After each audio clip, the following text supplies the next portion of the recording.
At Council Bluffs Savings Bank, our goal is to help you, your families, and your businesses grow and prosper for generations. We take pride in our community, whether it's volunteering our time or helping individuals, families, and businesses succeed. We provide you with the personal service and attention you deserve. With over 220 years of banking experience, decisions are made locally. We are Council Bluffs people operating at Council Bluffs Bank to help Council Bluffs be a better place to work and live. Council Bluffs Savings Bank. Hometown banking, the way it used to be. Member FDIC. First thing on the agenda is to review the agenda for tonight. So does anybody have any questions on the consent agenda? No. Nope. Okay, public hearings. Ordinances on second reading. Oh, wow. We got a whole lot of news. Everybody just wants to go out and enjoy this weather, don't you? I'm feeling it. I suggest maybe we consider waiving third on that tonight. On which one? The turkey. Deer. I agree, yeah. If we don't have any Actually did a news story application. on it. Did you see that? I heard Fox about it. 42 actually did like a news story on I it. heard Yeah, I about heard it. they were gonna do, didn't and see I it. saw did, some yeah. feedback on the Non-Girls Facebook page. It was Yeah. all pretty positive, Yeah. so Yeah, I haven't It's heard good. anything negative from the No. public. Nope, I mean, me either. either. Ordinances on third reading, any questions? Question for Dick Wade. Since we amended that language last week, would this still be considered a third reading, or do we need to, Yes, this would still be considered a third. even though it's been amended? Okay, Now, what, if we were trying to, if that had been the third reading and we'd amended it, there's a question of whether or not we could have passed it into law at that point. But since we have this additional reading, we're good. got it. Very good, thanks. Okay, anything else? Okay, resolutions, any questions? Well, 7A may look familiar to you. We did something very similar to that a while back. Since that time, the council approved a subdivision of that, of the Malden Bluffs area. And the interpretation there, Hy-Vee was getting from the assessor was that they would honor the subdivision over the parcel split that we had authorized, or the taxing parcel. So they're doing this to reestablish that taxing parcel. It eliminates a couple of the shops on the side there. There's the Papa Murphy's, I believe, and a hairstylist that is still under lease to General Rickenwald, whoever is the owner of the Paul Bluffs now. And I believe there's somebody from Hy-Vee to speak on this if there's any questions. Seems very non-controversial. The only person I didn't recognize, you're shaking your head like no. We want you to come here for nothing if you wanted to speak. But I think we're good. I don't have any problem with it. I don't see any. Any other questions on resolutions? Well, I had one in general about professional services. I'm not sure I understand the criteria or process by which we get professional service recommendations. And I've heard that perhaps we have incorporated the state's administrative code on that. I just wanted to make certain I understood what exactly the relevant provisions are. Did you have anything on that, Dick? I think Well, essentially, the state code exempts architectural, engineering, and landscape architects agreements from the competitive bidding process.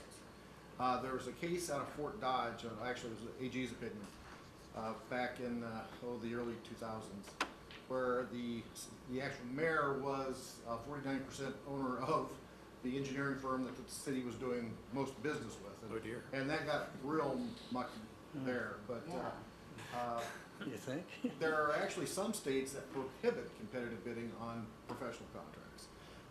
Iowa, and that AG's opinion kind of explored that as a possibility for that city to continue to do business with this engineering firm that the mayor owned a good portion of, was if they were to go to competitive bids and put that out as an option for the city to take. But that is not the norm in Iowa, and there are some cities that have, some states that have a dollar threshold, that if it's going to exceed a certain dollar threshold, that you then even competitively bid your professional services.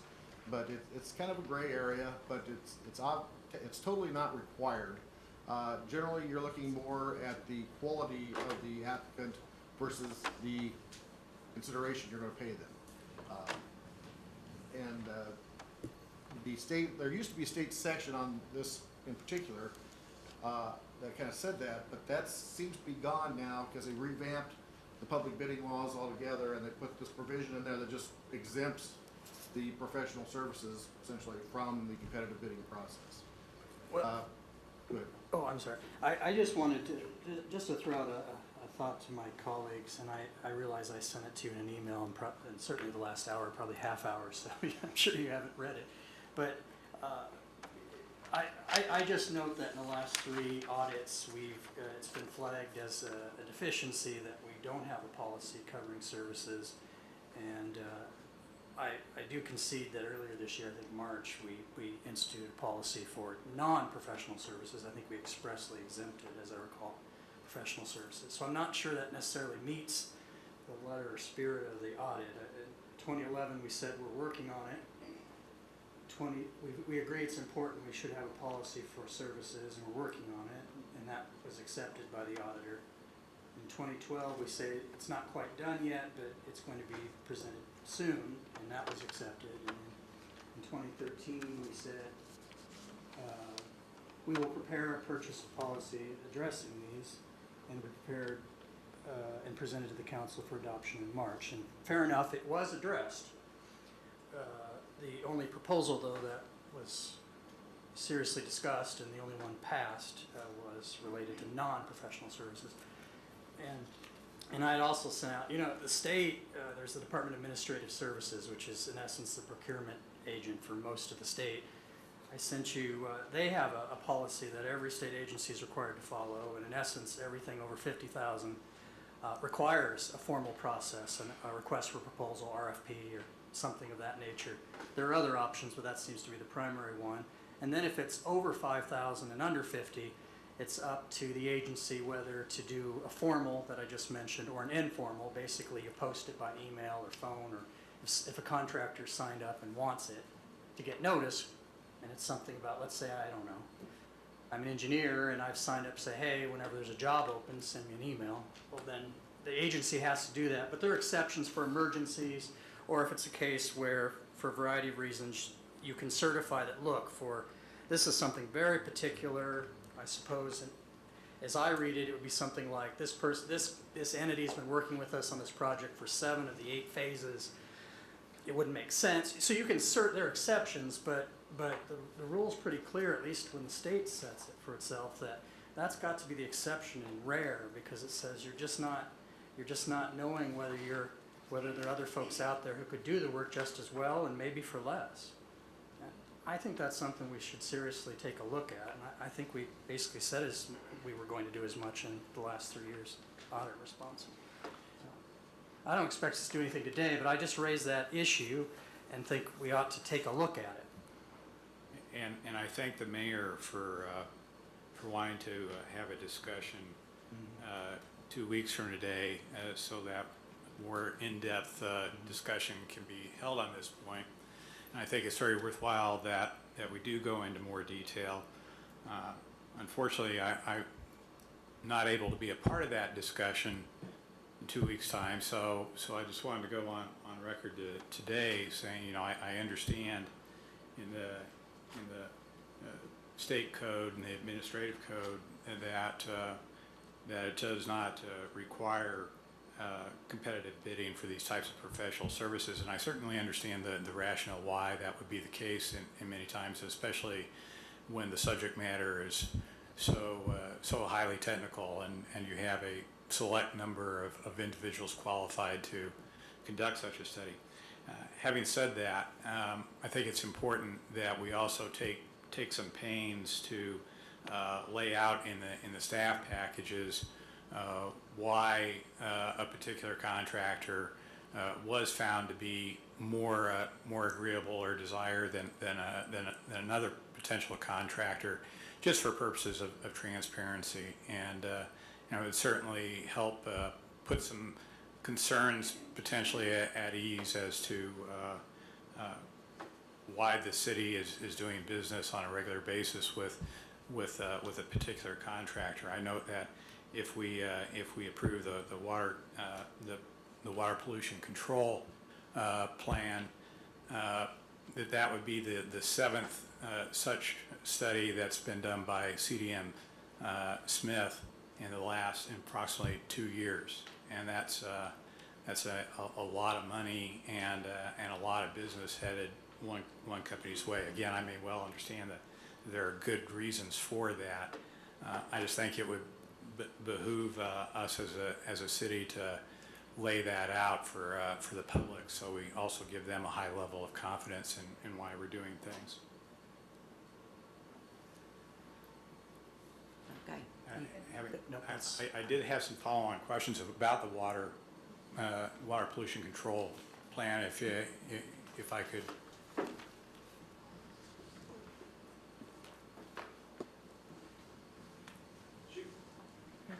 Thank you. Not literally.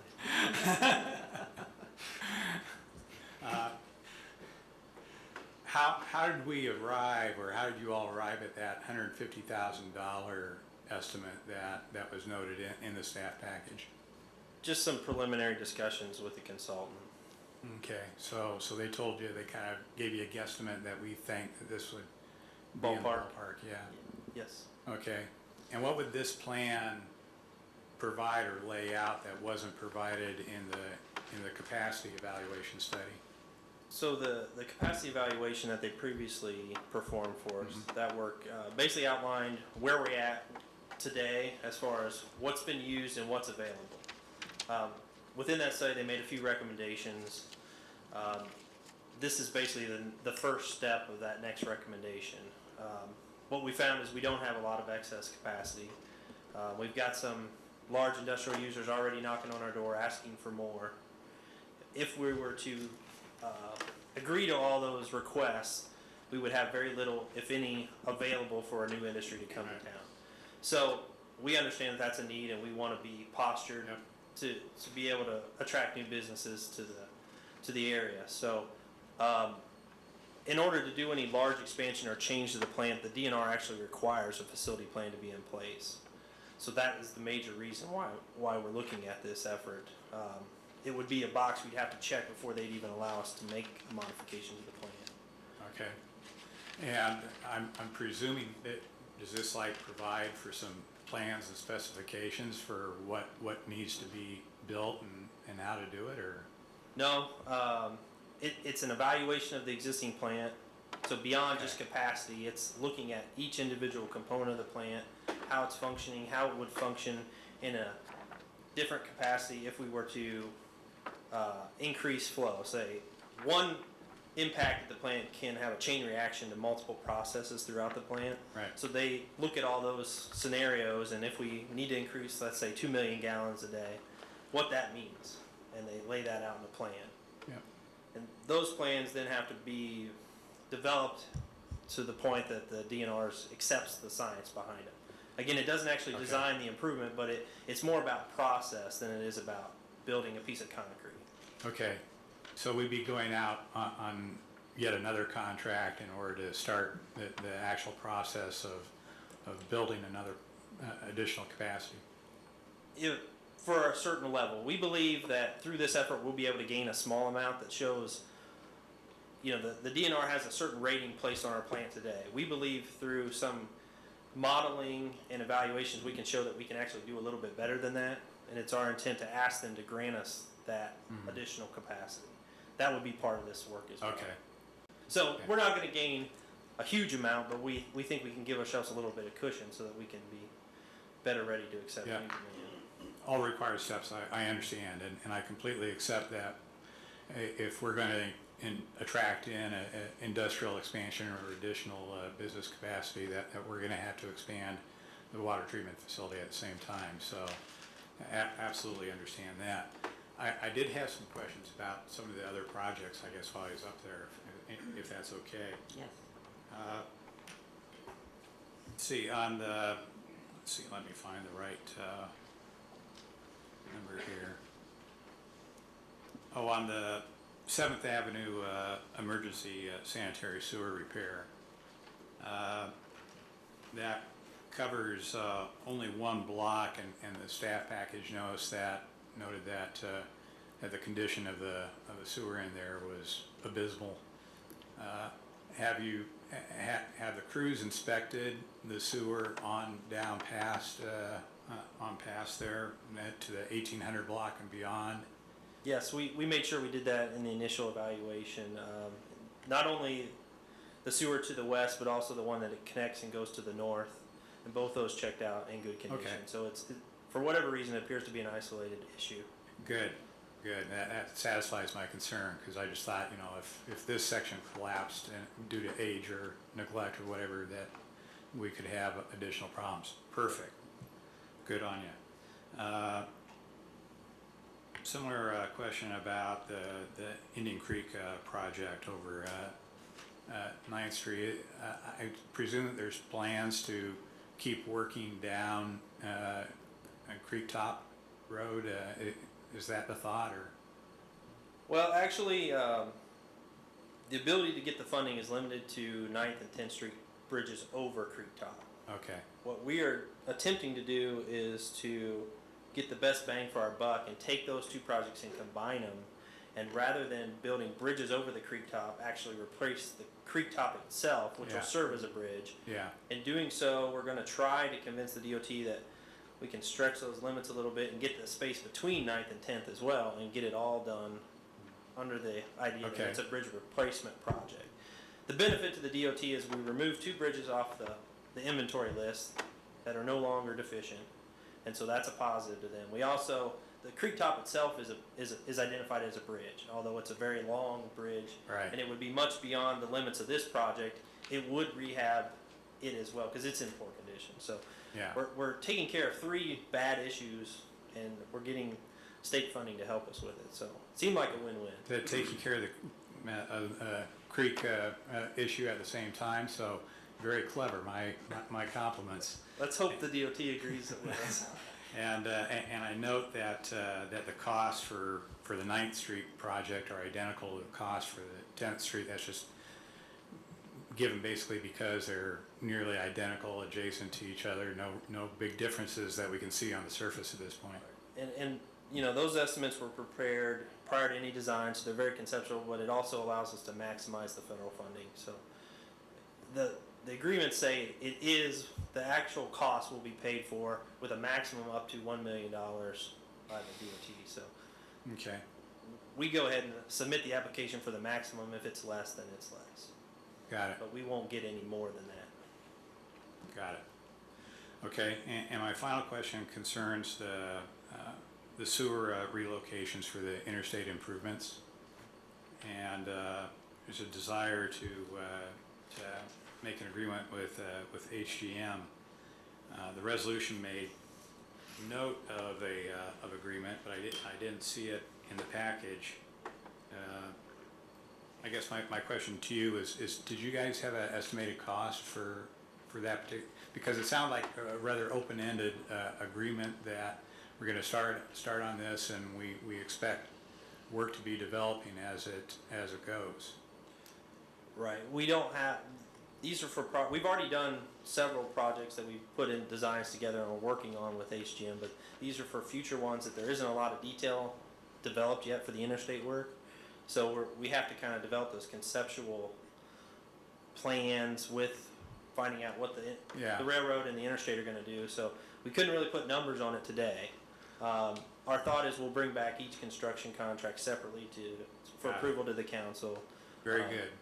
Okay. I just wanted to make sure Yeah. that we were on top of the price tags. So, okay, terrific. Hey, thanks, Matt. I Okay, appreciate no it. problem. Most of those will be reimbursed by the DOT as well because they're caused by. It's like an 80% cost share, I think. It just depends on the circumstance. 80% if we use our federal funds. If we're in our own easement, it's actually 100% of the DOT cost, Okay. including engineering. Good to know. Thank you. Okay, anything else? If there's anyone here from the county trails board with regard to the proposal for Frontier Iowa Trails, do we have anybody? No. I just want to give a chance to speak briefly about it. It sounds like a fantastic idea. It's fantastic to see our Parks and Recs integrated. We still have our unique part, but people now have a greater connections to other things. It sounds fantastic. Okay, anything on applications for permits and cancellations? Okay. Looks like the next thing on the agenda is executive session. We'll need a motion. I move to enter executive session for purposes of property acquisition and pending. At Council Bluffs Savings Bank, we take pride in our community, volunteering our time to helping individuals, families, and businesses succeed. We are Council Bluffs people operating a Council Bluffs bank to help Council Bluffs be a better place to work and live. Hometown banking, the way it used to be.